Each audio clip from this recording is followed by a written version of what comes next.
ఇండియాలో డయాబెటిస్ అనే వ్యాధి ఎంత సివియర్‌గా వ్యాప్తి చెందుతుంది అంటే, according to international diabetes federation organization survey ప్రకారం ఇండియాలో 2019 నాటికి 7,70,00,000 మంది షుగర్ పేషెంట్స్ ఉన్నారు. 2045 సంవత్సరం వచ్చేటప్పటికి 13,40,00,000 వరకు చేరుతుందని ఒక అంచనా.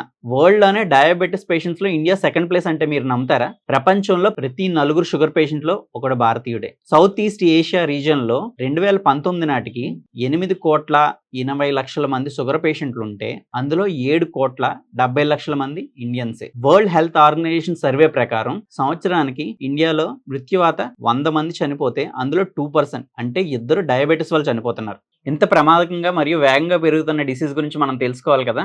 సో, ఈ డయాబెటిస్ అంటే ఏంటి?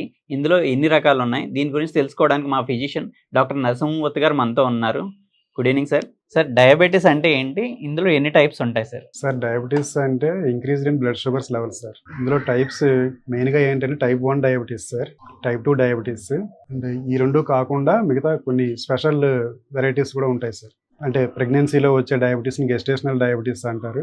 నెక్స్ట్ మిగతా డయాబెటీస్ అనేది డ్యూ టు డ్రగ్స్ వల్ల వచ్చేది, డ్యూ టు ప్యాంక్రియాస్ ప్రాబ్లం వల్ల వచ్చేది, కొన్ని ఎక్సెసివ్ హార్మోన్ ప్రొడక్షన్ వల్ల కూడా వస్తుంది సార్. టైప్ 1 డయాబెటీస్ అనేది ఆటో ఇమ్యూన్ ప్రాబ్లం వల్ల వస్తుంది.